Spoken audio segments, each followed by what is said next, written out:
Hello, hi everybody. Welcome to the Coconut Wireless. It is Thursday, June 5th, and boy, we got a show for you tonight. So let's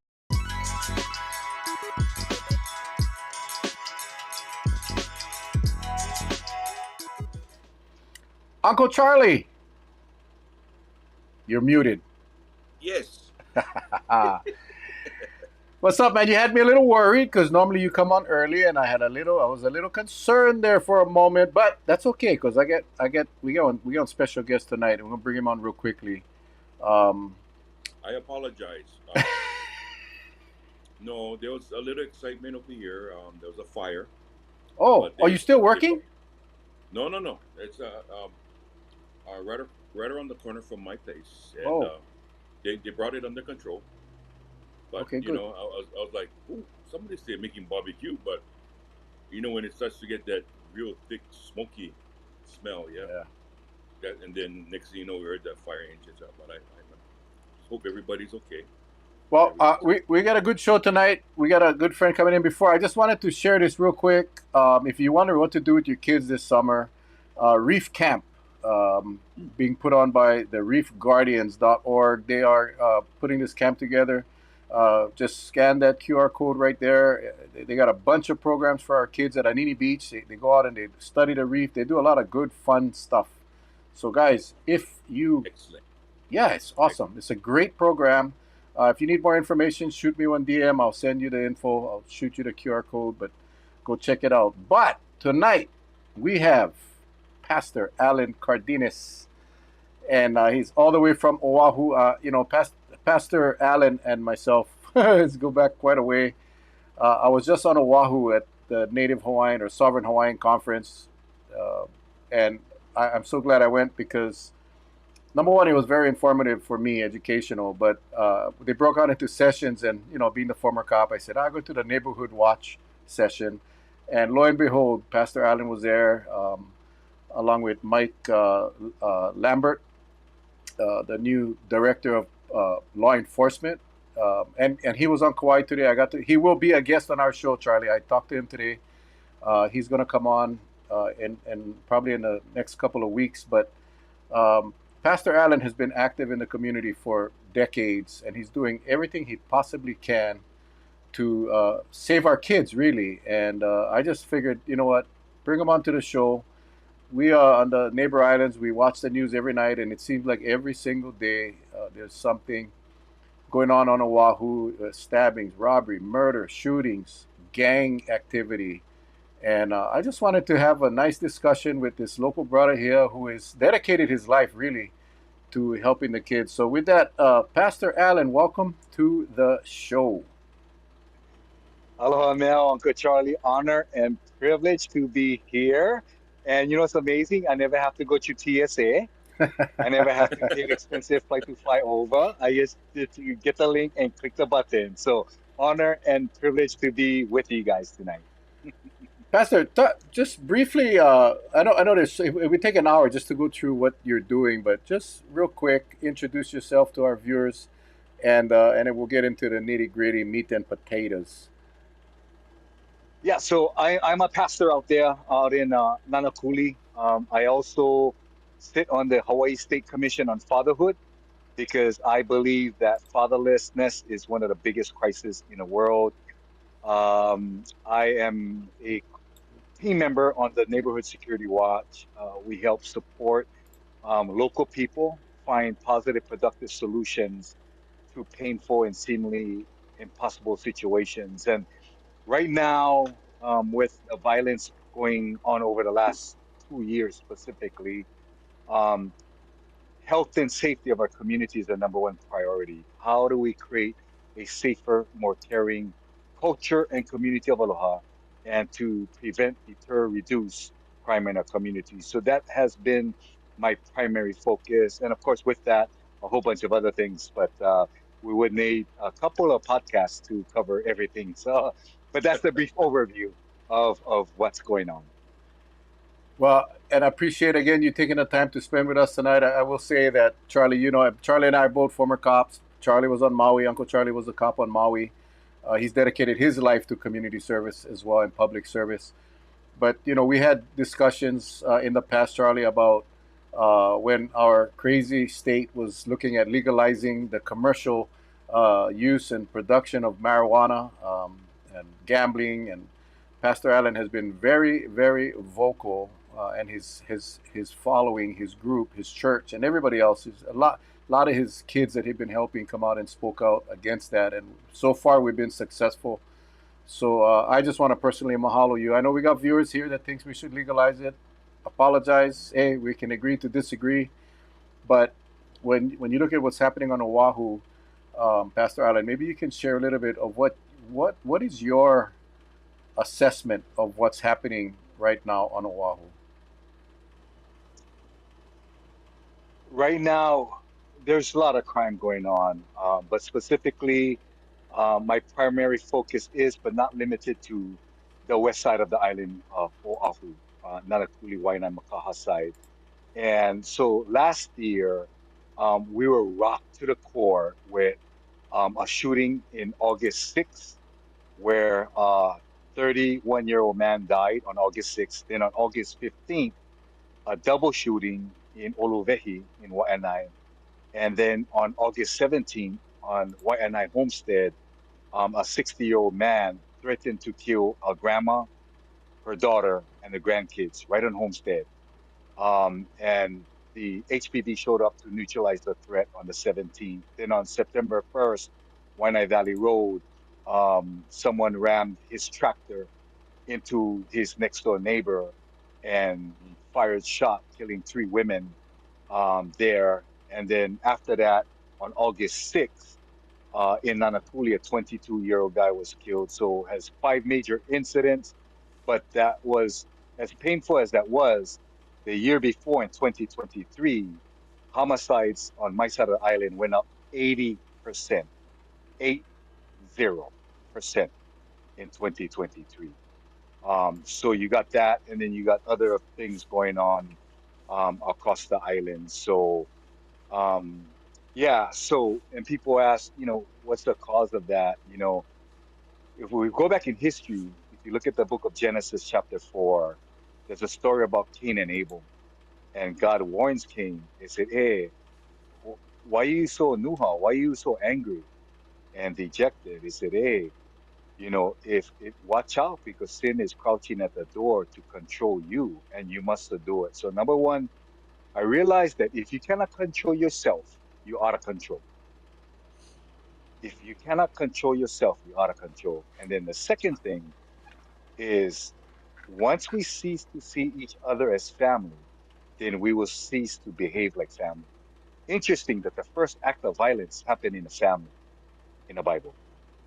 And then that's in Genesis chapter 4. And just a couple of chapters later, that violence has spread throughout the community in the whole world. And then we get the story of the flood. So, and then on top of that, you see deconstruction of the biblical spiritual man, the best version. I'm not trying to be preachy, churchy. I've been meeting with government officials. The spiritual and moral compass broken. So if we want to change things, we need to change the compass that doesn't change every election. And we have to go back to how Keakua had created the islands and how we ought to love him and love one another. So we see the deconstruction of men, and then now that men get married, and you get the deconstruction of marriage, and then they get babies, and you have the deconstruction of the family, and then they go, wherever's, and you see the deconstruction of the community. And this will continue to happen unless we rise up and push against the tide. First, starting with men. When the man right, the family gonna be right, and so forth. And so we can go on and on. So I did a presentation with government officials because they had asked me to be part of this pilot program. And I presented that deconstruction, culture deconstruction. And I said, hey, culture deconstruction will lead to culture destruction. That's what is happening. We cannot look at the fruits. We have to look at the roots. If we want new fruits, we need new roots. So let's start with the man, marriage, family, and then community. So in a nutshell, that's what it is. That's what we're seeing. And yeah. Yeah, I notice you really focus on family and fatherhood. Starting with the dads, and I think no one can dispute the fact that the families today are broken, and it's you saying that the men gotta be right is not saying that women are irrelevant or not important. Oh, not at all. Not at Yeah, all. Not at all. yeah. But that that in the society we live in today, that is what you get accused of, right? If you start talking about the men and making them be men, and then all of a sudden you get this whole wave of opposition saying, "No, you can't do that." No, no. But anyway, Mel and Uncle, one of the things I feel that we're dealing with in our kuleana is a sense of identity. We lost our identity as a people of Hawaii, and a kuleana that comes with that and our destiny. So when it comes again, we're not being, we're not picking on women or anything like that. But when God created the Aina, out of the Aina, He created Kanaka. He created the man. And so with that said, the man is called to be a protector, connector, and provider. Most of the men that I talk to, they only think that they gotta go work. And after that, what else you like? And let's go back in the beginning. The man was right there when the serpent tempted his wife, and he failed to protect his wife in marriage. So we have to protect our ohana. We have to be protect our community. We have to protect one another. That's one of the greatest thing is to protect. The second thing is to connect. Anybody can make babies, but how are you connecting with your wife and how are you connecting with your children? And beyond going work and providing, the father needs to provide identity to our children. You are a raposo. We don't act like that. We are givers, we are kind, we are compassionate, and so forth. So we as men provide identity, provide destiny, provide the training that family is the number one school and parents are the number one teacher. So it's providing that. So it's going back to who we are as a people, identity, destiny, responsibility. And alongside with that, we know how the story goes. In the beginning, when God went create man, he will look down and he said, "Oh boy, this guy need help." So God will go make him moi moi. God will take the Evie, take the rib, right? And out of the rib, God went fashion woman. So when God went walking on the aisle, first thing Brother Man said was, "Whoa, man," right? And then we women, and then together she can figure out the details and all of that. So I'm not putting down women or anything. We know how good, how smart, how they remember everything that we forget and all of that.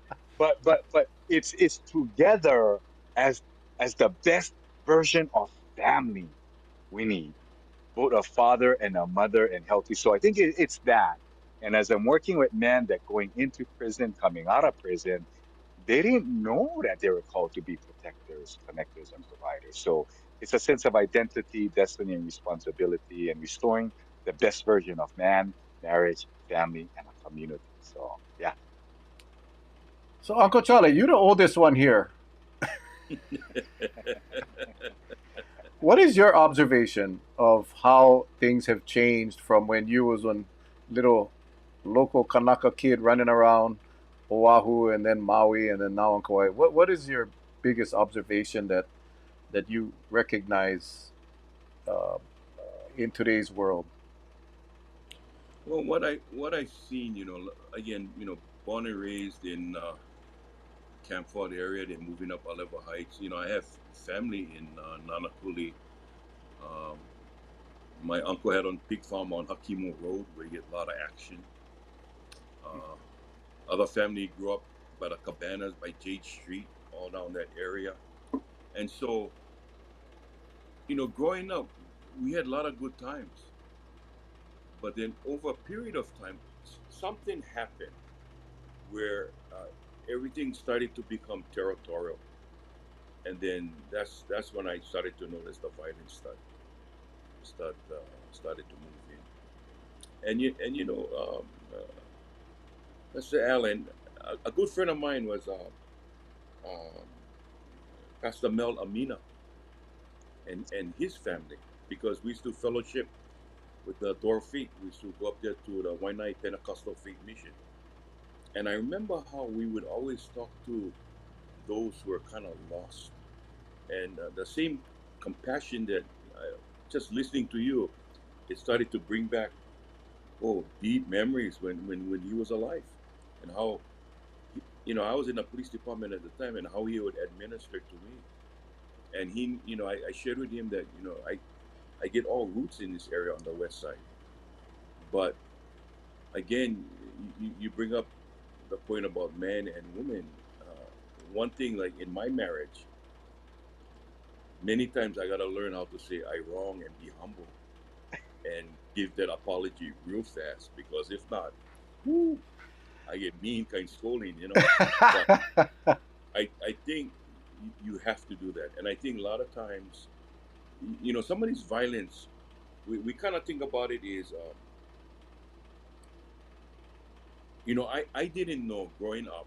I didn't know my father was on that side of the aisle, and so I got passed several tests with Honolulu Police Department, just could never get in. And it was only after I got in with Maui Police Department that there were some records shared of why, and I realized that my dad was affiliated, and he was kind of well known, but I didn't know, and I couldn't understand why when we go down Chinatown every time my mom would say, "We're sitting in the car, Daddy gonna come back after." And so, growing up in that period of time, and then after I realized, after I was already in the police department, he passed away, that, your father was into this. And, I'll still love my dad. I love the memories. And, my grandchildren, I share with them, they've never met their grandpa before. He passed away before. And, maybe two of them got to see their grandfather. But the rest of my grandchildren never got to see him. And I always instill in them that, I, as a grandpa now, I'm going to make sure that you folks try to stay on that path, stay on the right path. Because it's very easy to pull out a gun and shoot. It's very hard to be smart and how to bring in the masses and appeal to them in the right way. And that's why I always tell them, you try your best and you make that approach, because there's nothing wrong about trying, but you're trying for all the good reasons. And so that's why I'm very proud of my grandchildren. I'm proud of all the kids here on Kauai. They get exposed to violence, and they don't have to be, but unfortunately they are. And it's people like yourselves, Pastor and Mel. We got to get as many as we can to build up that front line and say, okay, guys, take a step back. We don't, we don't have to start or end with violence. Yeah. We got to learn how to. Yeah. We got to learn to love one Yeah. And you guys heard about the recent shooting in Makaha, right? Jade's shooting. another. Right. So that was just, I was just. You read my mind, Pastor Allen, and this, nothing happens by accident. But I was just gonna say, because the last report that I heard, and your feet is much closer to the ground than mine, was that this was gang related, gang affiliated. That these kids supposedly were hired to go out and do the shooting, and then one of these suspects is 17 years old, and he's now being tried as an adult. So he's going to go into the big boy house. How bad is it now on Oahu? And I do want to get into what you're doing with the neighborhood watch and why it's so critical, especially in today's world. That struck me when you talked about it in the session about how people scared. They scared walk up and down their own road to be the block captains now, because everybody's so afraid. But why is this attraction to gangs and violence? What the heck is going on? we're working with number of good people like you guys to help these kids. And when we talk to them, it's the breakdown of the family. It's the breakdown of the family. They don't have a safe place. They don't feel like they belong. They don't feel like they love. And so for some of them, being a part of a gang is a place that they feel safe. Carrying on gun makes them feel safe.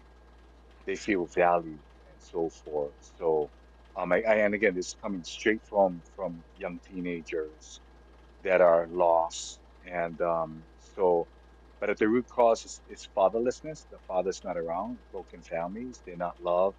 Don't feel safe. They don't feel like they belong. In every human being longs to feel love, to feel like they're needed, they're important, and so forth. So when you lack that, it's survival skills, right? So right now, a number of them are turning to gangs, and but we're doing everything that we can to break that cycle. And that's why guys like you guys and people like myself and others. You talk about Mel Amina. One of the a dear friend of mine's is Pastor J Amina, Apostle J. So we're looking for father figures that are the safest thing, most caring, and in situations like this, daring people to rise up and to be shine the light on darkness. Darkness is not the problem, lack of light, but I can tell you what doesn't work for people like us when we hear this kind of stuff. Getting mad doesn't work. The only thing that can do is give you high blood pressure. So getting angry doesn't work. Doing nothing doesn't work because you're gonna get more high blood pressure. Blaming other people and not taking personal responsibility, that doesn't work. Creating division, turning on each other, and especially people on the front line like a police officers that give up their lives to go protect and serve. That doesn't work. People tell me, yeah, but got some bad cops. Oh, that's like my family. Every family get on rotten apple. It doesn't make me rotten or us. And again, we get way more good guys than bad guys out there. So we've got to Yeah. somehow, some way find positive, productive solutions and turn the narrative and love the hell. And so right now, what we're doing is loving the hell out of these kids and their fathers and so forth. You got to love the hell out of them. That they can be positive, productive, responsible part of our community. So that's kind of what's going on. They don't feel safe. They don't feel like they don't belong. Um, they don't feel like they're valued. So they turn to that kind of stuff where they get that, but it's just false happiness, and it's just temporary because you reap what we sow, and that's another thing. We reap what we sow, and so we got to break that. So that's just some of the things that we sing firsthand. But in spite of this, though, all the bad news, we get plenty good stuff going on. Unfortunately, it doesn't make the news because it's not divisive, it's not polarizing, and it's not, if you will, sorry, it's not sexy, you know, and it doesn't sell. So, but that those shootings does not define who we are as a people. That does not define who we are. We're better than that. We're the people in a place of aloha, and we get way more good people. But they're longing. They're longing for attention. They're longing for safety. They're longing for sense of worth and all of that. So Mm. yeah, Pastor Allen, breaks you another you family. um you you shared some of the programs or the projects or the things that you're doing with the police to try to reconnect the police with the kids out on your area. You mind sharing a couple of those programs? Yeah. I cannot remember the names of the events that you put together, but I thought it was amazing. And as again, from Charlie and I, who are former cops, yeah, all you need is one incident with a bad cop, and then everybody gets the rap. But how are you putting So those? How are you putting the kids and the community and the police officers together? so let's go back to 2020. You know, that small little thing called COVID-19 that I cannot even see that divided families and communities. So we had the government shutdown in March, I think, from Governor Ige. Then in May 2020, had the George Floyd incident. That George Floyd died, and then every cop in the world is bad. So they were shooting police stations, burning down police stations, and turning on cops. And then at the same time, they sent 200 professional agitators to Hawaii. And out of all the places in Hawaii, they sent them to Nanakuli. And mind you, all we saw was them, destroying buildings, burning down businesses. And I was like, oh no, that ain't gonna happen in Nanakuli. So we work and pray to deflect, disarm, and disarm any violent protests. And we told people, we're not like the Other 49. We are Hawaii. We're not gonna act like that. Let's show some aloha. And it was really good. It was a peaceful protest. But in the process, God told me to go. And again, I had the incident in Makaha where some cops ran some kids off the road. So we were dealing with that too. So the perception was cops were the bad guys. And so God told me, go call the police, go borrow 4 police cars. And I go, for what? I said, you're going to get presents because they're the good guys in the community. So I called the police. I asked, hey, can I borrow 4 police cars? And they go, for what? I said, I'm going to get presents so you guys can go drop off in a community to the kids. They go, what is it called? I didn't have a name for them, but at the top of my tongue was Operation Blue Light Christmas. You know how law enforcement, you guys like ops, right? Operation this, operation that. So we called Operation Blue Light Christmas. And the goal at that time, and even to today, was to bring the police and the community together under positive circumstance and situation. And that was a game changer. So the first time we did it, had cops with a ballistic vest. Again, tensions are still high with COVID and all the violence around the country and the world at that time. And so they came with the ballistic vest on, just guarded. I just say I just trying to find a white word. But they're very guarded because of what's going on, and they were perceived as the bad guys. But when we did that first Operation Blue Lights Christmas, and they went out, well, at first I forgot. Anytime you get 4 police cars coming to Nanakuli with blue lights and sirens, that's not good. So, so we went to Hale Makana o Nanakuli, and the report I got, because I did a blessing at the same time, oh, they never come out. How come? Pastor, 4 police cars with blue lights and sirens. I said, oh my God, what happened? We told the police back up the car, and then we showed the presents. Right there, the first kid come out, and then all the other kids come out, and it was so good because our kids and the community got to look at police as the good guys. And so many powerful things that went on with that. So that's the whole goal with Operation Blue Light Christmas, is to bring law enforcement and the community together to create and build together, to build bridges, not walls, and to build bridges, not blow them up. And in the process, I learned from a retired police officer. He said, we don't have a policing problem, we have a community problem. It is everybody's problem. And that's why he said, Pastor Allen, what you guys are doing is so right on. Even special agents, I'll just leave it at that. Special agents have said, what you guys are doing should go out throughout the state of Hawaii to put unity back in the community and put the neighbor back in the hood. And to go back to how Hawaii was like. Everybody work together. To malama, ke kahi, ke kahi.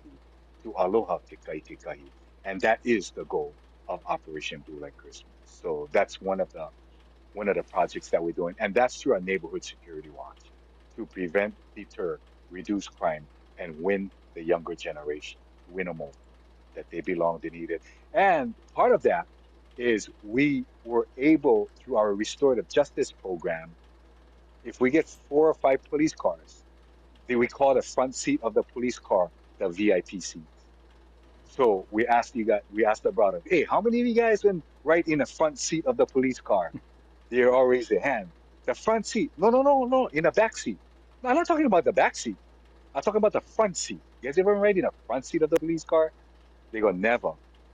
Today you're lucky then. Because now you're going to partner with the police, not to take from the community, but give back. And tears from both the guys that was involved in guns, drugs, and all of that, and the police officer. So guys that was in gangs, guys that used to poison the community with drugs, they're part of the tip of the spear of our neighborhood security watch, bold and courageous. And that's part of a restorative justice program. And now they are mentors for the younger generation. They don't want to go to the schools, talk to the kids, and we're setting up meetings to talk to some of the some of the guys involved in gangs and stuff like that. So that's a little bit of Operation Blue Light Christmas, part of our neighborhood security watch.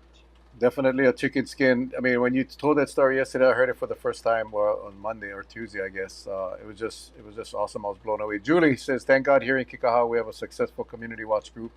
They are. Dom Akain and his team out there do an amazing job utilizing the neighborhood watch program.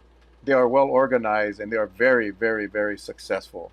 It's how do we get that to the other communities across the island finding the people that are willing to do what they are doing, like what you are doing.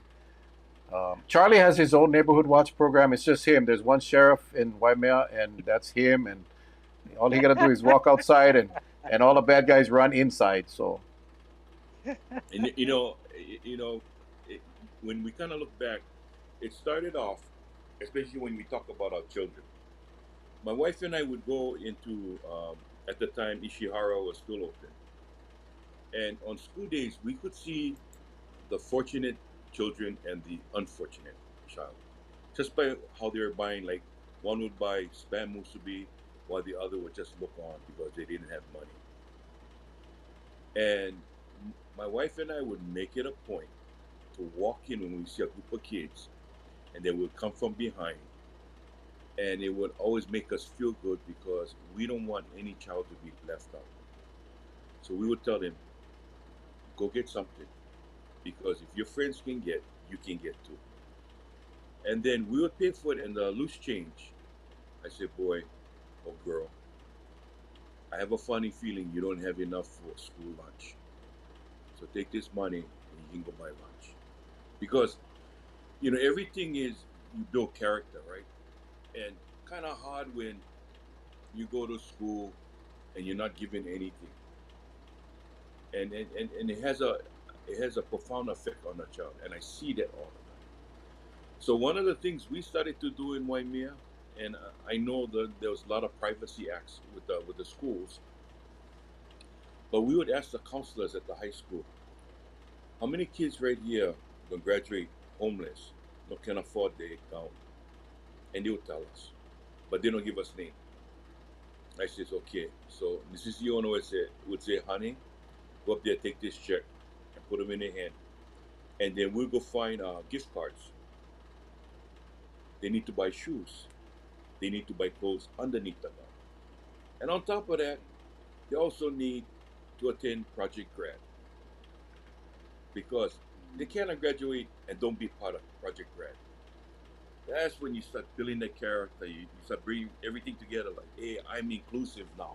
You're not there outside looking in. And it's all about bringing them in. And thanks to Mel during COVID, when Mel started his COVID show, he brought me on because my brother passed away from COVID, being one of the first in New York. And I started to realize that there's a platform that if we can reach people through Facebook, a podcast, you're going to touch somebody. And as long as you touch that person and let them know that we're available, you need the help, we're available. Use this platform. Just know. So sometimes I get guys come knocking on my door in the middle of the night, telling me, how cool. Get some guys walking on there and says, okay, stay with Auntie, I'll go look. And come to find out, get some hoodlum looking types, but they're just doing their nightly walk, but they never were seen in the neighborhood before. And I just explained to them, hey, get some people they're a little bit afraid, but it's okay. Just make sure you leave on your flashlight, walk up the valley, walk down. So there's good in everybody, right? So we gotta do our best to try to look for that good. Yeah. And the last thing I would say is, if you look for bad in everybody or a person, sometimes just how you look at them will bring that bad side out. So I said, remember now, to giving aloha and smiling. That's why working at the airport, I tell my officers, hey, if you want the car to move, no argue. The more you argue, the longer they're going to stay. Help them, lift the bags, put them in their car, and wish them off and tell them, enjoy your stay. Because that might be the last impression they'll remember of the nicest person they met. Because they always tell me, boss, how you know these people? I said, I don't. I just love going up to people and tell them, welcome to Kauai. Yeah. That's why,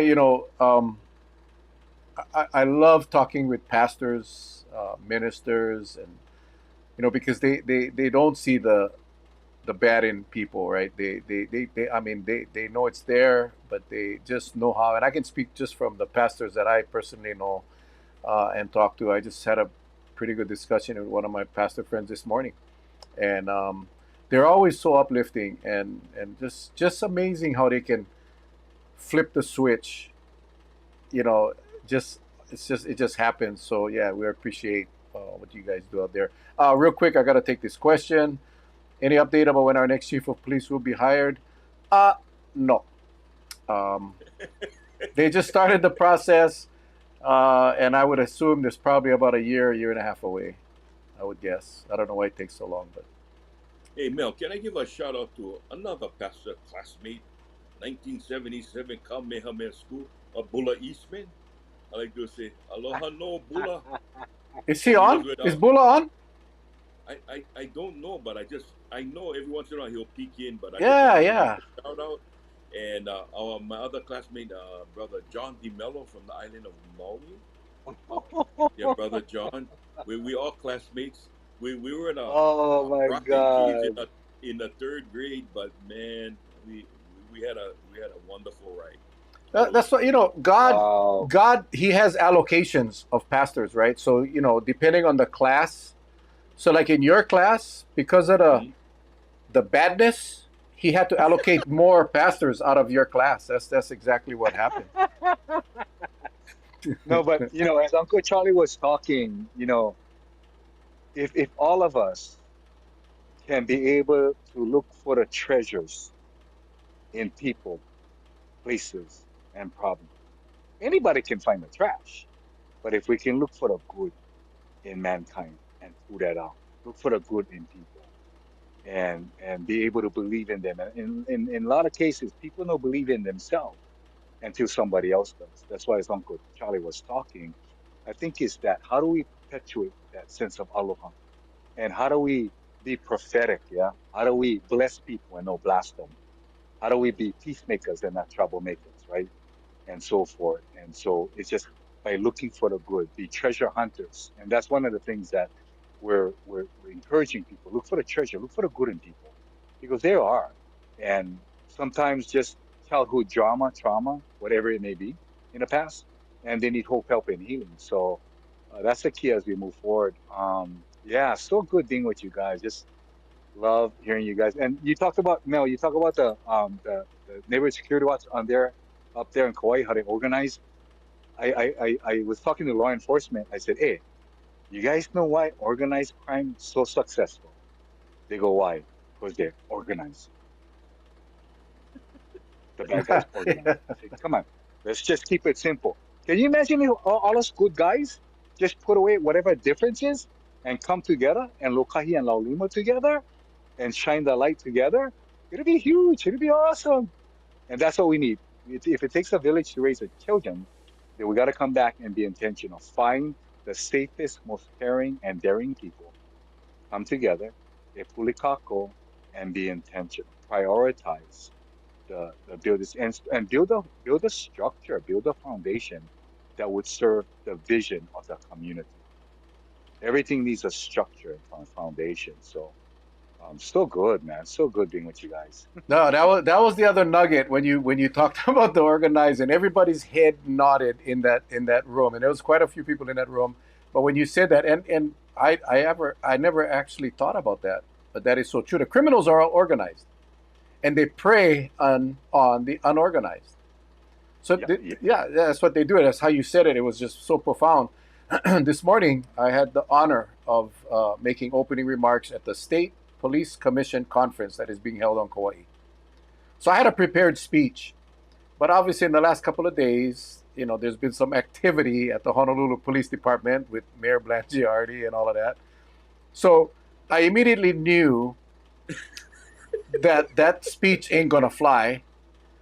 And I decided that, that's why I was talking to my pastor friend in the morning. And I said, "Bro, I'm getting a feeling like I should just go from the heart." And he said, "Yeah, I'll just go from the heart." I said, "But I don't know what I'm going to say." He goes, "Yeah, but you will."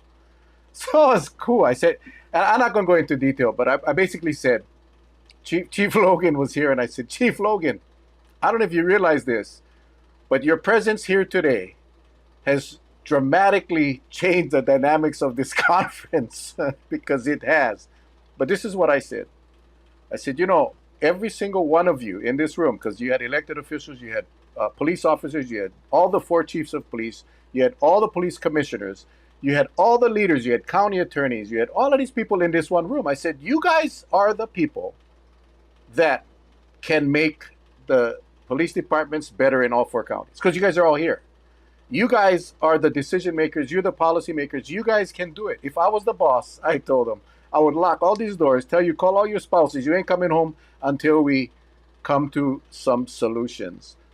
But that is exactly what you're saying, Pastor. It's organized, right?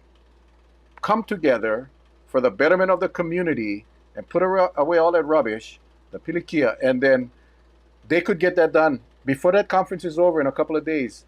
If they did that and focused on the people, they would be able to resolve these issues. That's profound. You know what's so funny? I come to work this morning, and it's so ironic what you just said. I'm walking, and my hands are full, right? And I see this group of people waiting for a shuttle van to the Sonesta, the former Marriott. And as I look, I see former health director Libby Char.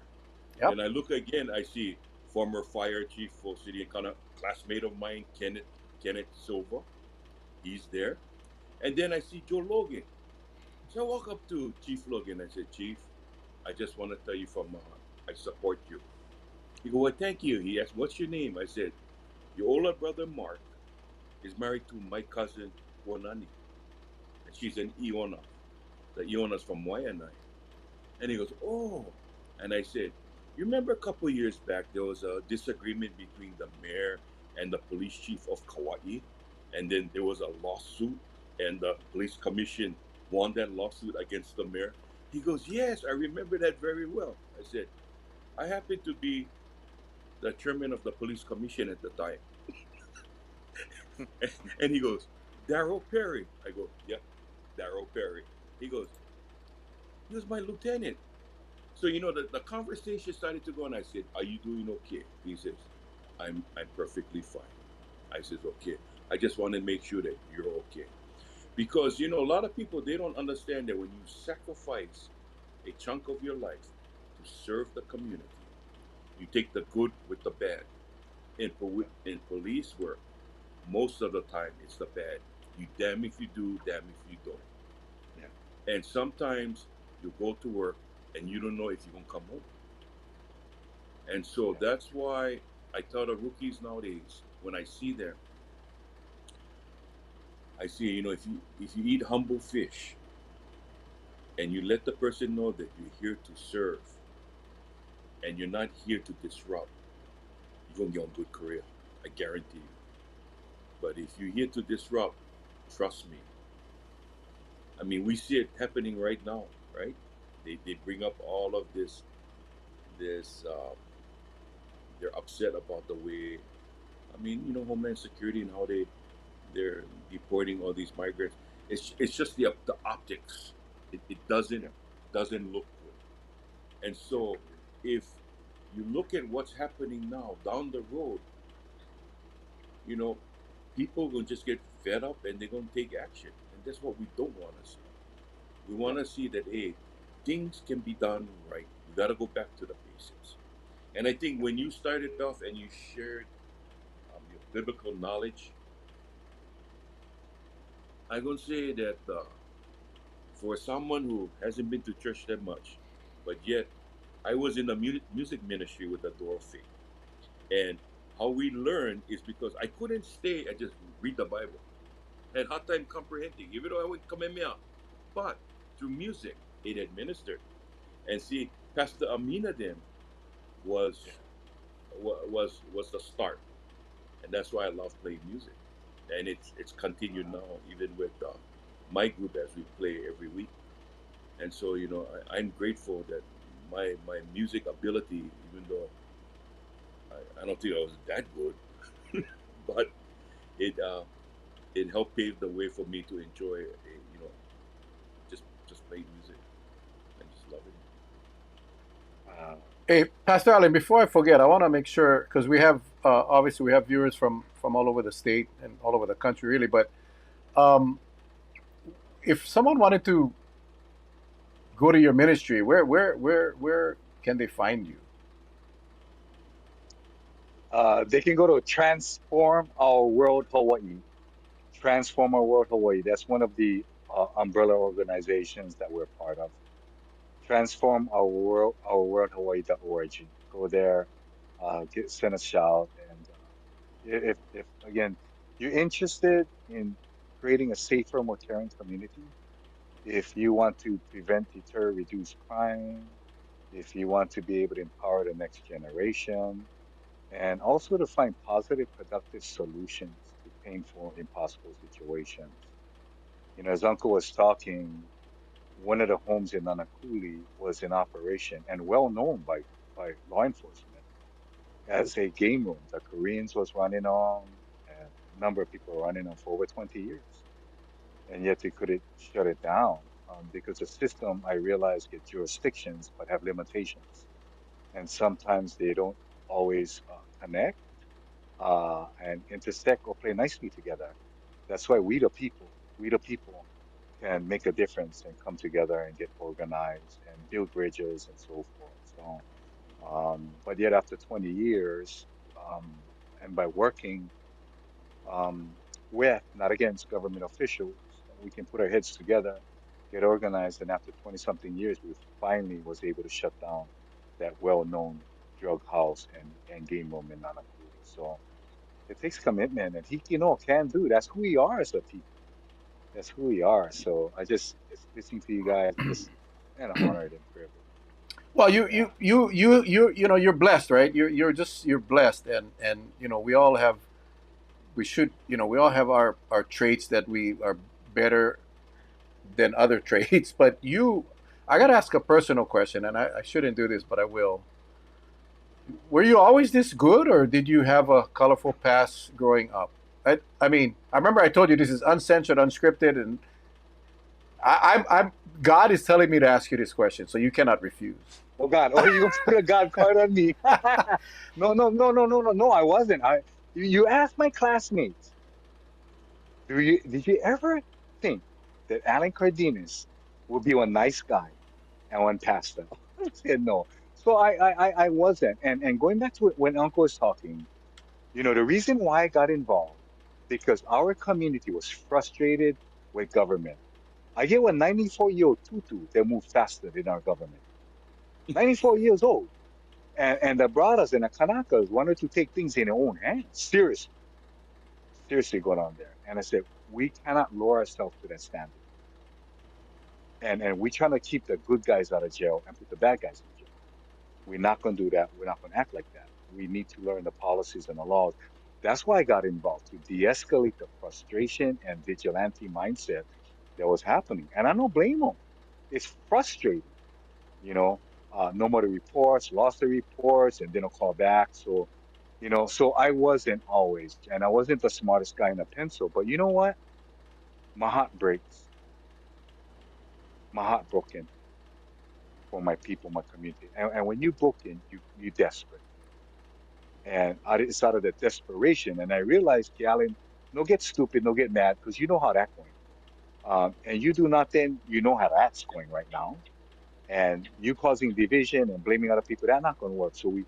I had to change my mindset. I had to change my perspective and it really become one ambassador of Aloha. So everything that my kupunas had talked about, I remember. I remember when I was small. I listened to, Uncle Charlie, right? When we small kid time, we remember.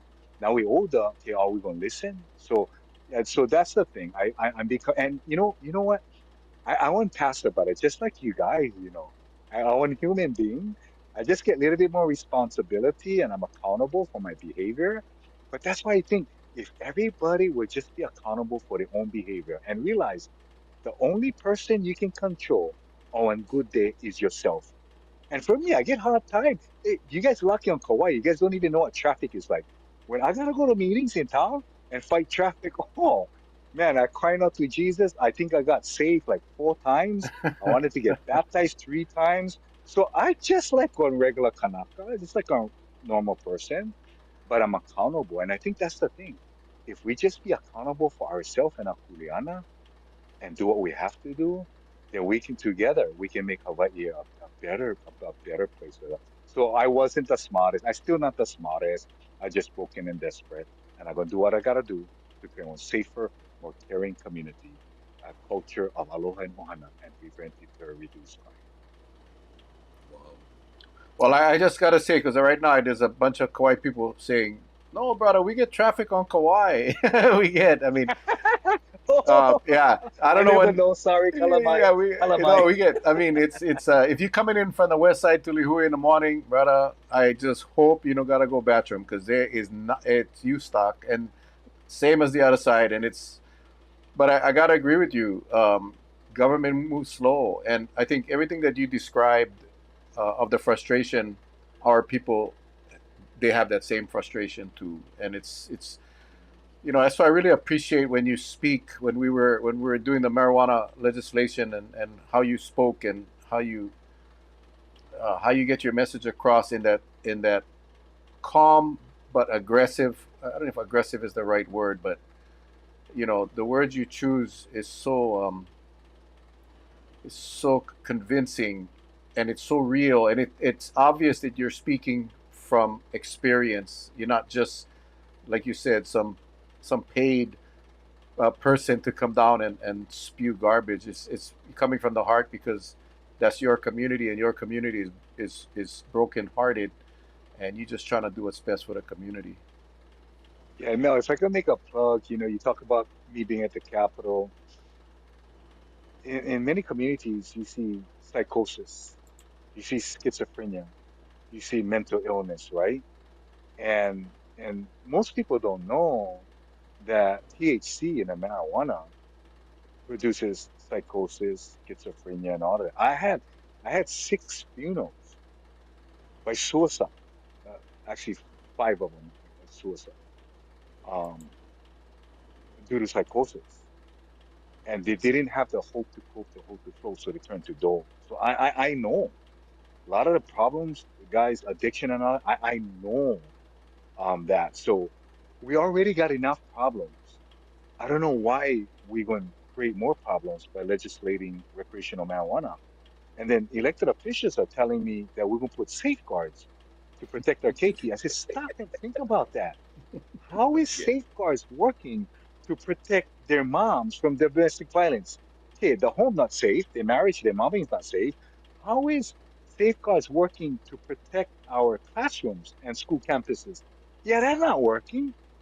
We got 16 miles of pristine coastline, Waianae Coast, and it's overrun by homeless and drugs and yeah. So that's not working. Oh, and homicides up 80% last year, 2003. Last year, almost close to that. Safeguards not working to protect health and safety. No. So again, and I know people that need it for medical purposes and all of that. Yeah, that's fine. But when we talk about to record, we have enough problems. Let's stop and focus on fixing the problems we have now. And that's what I'm asking government officials. We need help. We're in the trenches every day dealing with suicides, uh, sexual molestation, sexual abuse, trafficking in our own community. We got all of that, not in Africa, not in Thailand, right here in my own community. We need all hands on deck to make that a priority before we create more problems. So that's where I'm coming from.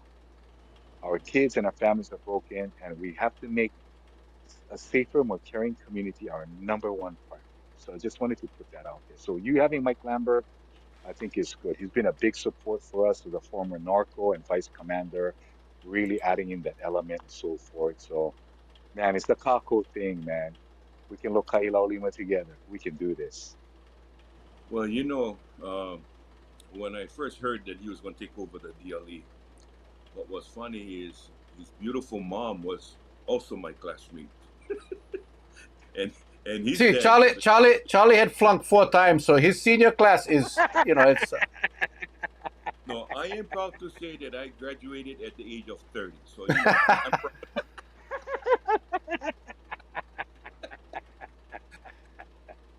But Uh, what you just said is so true. Right after my police career, I went into the medical examiner's office, and that's all I used to do.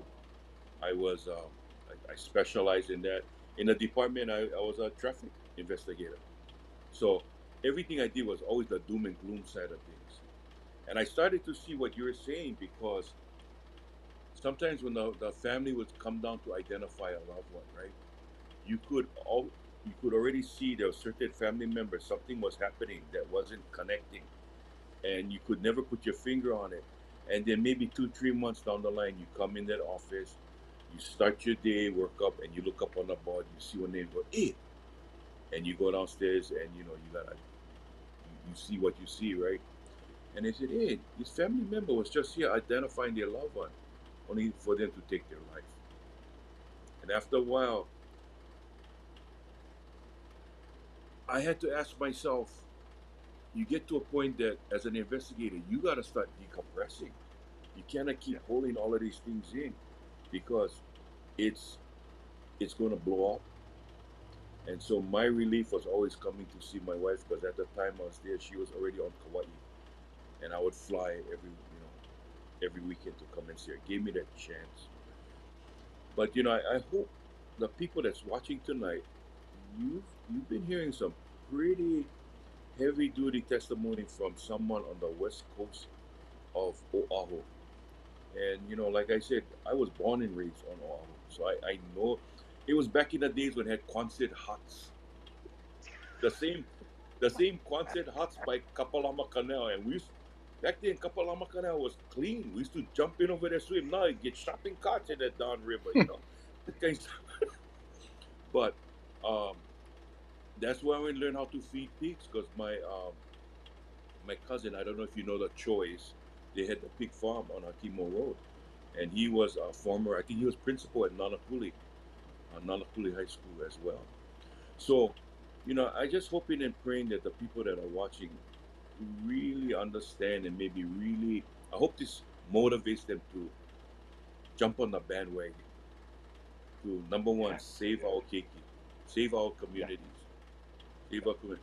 Because, I don't want to turn a blind eye to what's happening in the rest of the world, but it's happening. We got one advantage. We're in the middle of the ocean. Those people ain't going to swim over here. So we can start changing things now. I mean, one thing you said that is so true about government and at the pace they move. You look at Hawaiian Homes. Hawaiian Homes is a good example. You still get people on that list, and it's forever and ever. That clock is really going slow, right?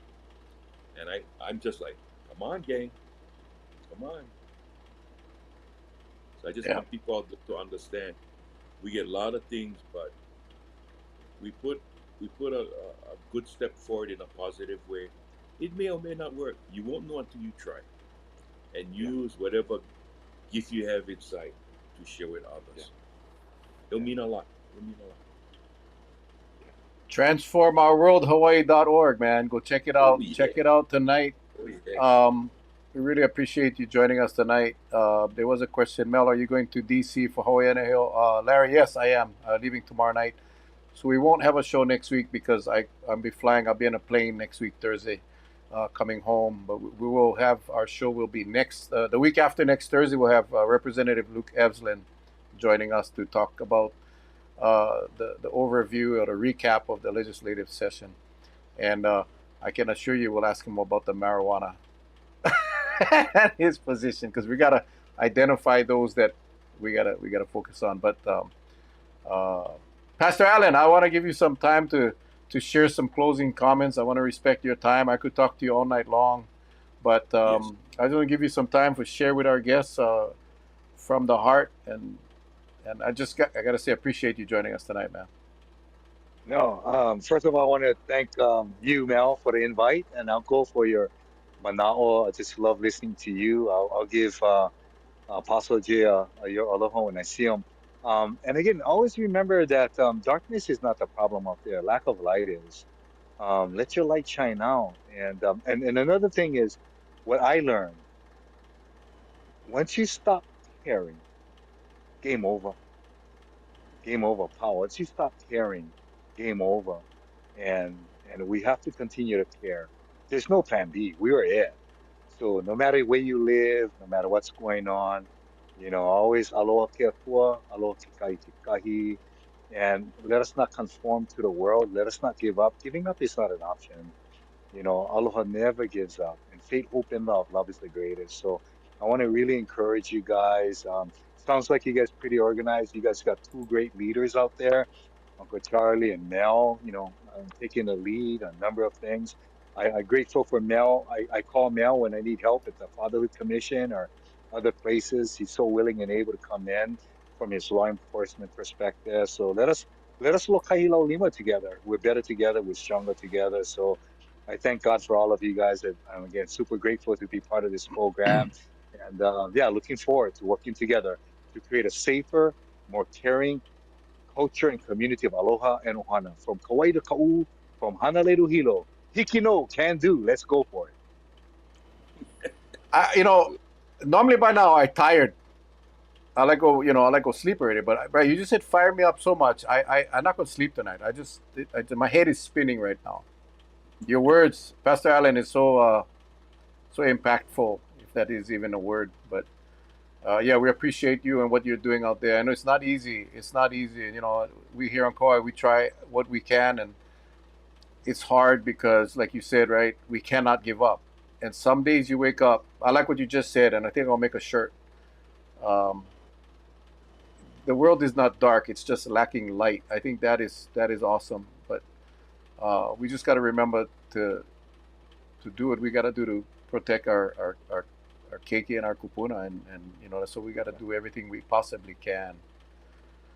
Uncle Charles, any words of wisdom from your 8 years or 10 years of high school?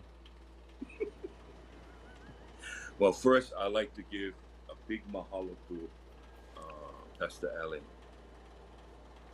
Very exciting and at the same time very humbling experience. Because when you can see a Kanaka come on air and deliver what he just delivered, it's amazing. And I want to share that my mahalo, my personal mahalo to him and his family for coming on tonight. And I want to say thank you to all of our viewers tonight. And I know by the time some of you get to see the replay, we'll be off air. But I hope and pray what has been discussed, that we don't let it go off the rails. Let's keep it on the rails and let's keep on, holomo, let's go forward. Let's just keep on going forward. There's no reason that we need to stop. Stopping means we lazy. And as Hawaiians, we're not lazy. And this goes for every human being. We're not lazy people. We just got to keep on doing what is right. And so, Mel, I like to say mahalo for the opportunity to be with you on this show, and and reaching our village that has become everyone's village, because it's no longer only us; it's everyone, all inclusive. So, mahalo, my brother. That's right, man. We call ourselves the Village. We started this show many years ago during COVID, and we did this every night for a couple years. We got over 800 shows on the channel. We just appreciate you, Pastor Allen. Cannot wait to have you back on as the days go by. So to all of you again, we appreciate. We love you guys. Again, I'm flying out tomorrow night. I'll be in DC. I won't get back to Thursday, so we won't have a show next week. But we will definitely have one the week following, and then yeah, we'll have some fun. So until next time, you guys take care. God bless. We love you, folks. All right. God bless you guys. Alama pono. Ahui ho.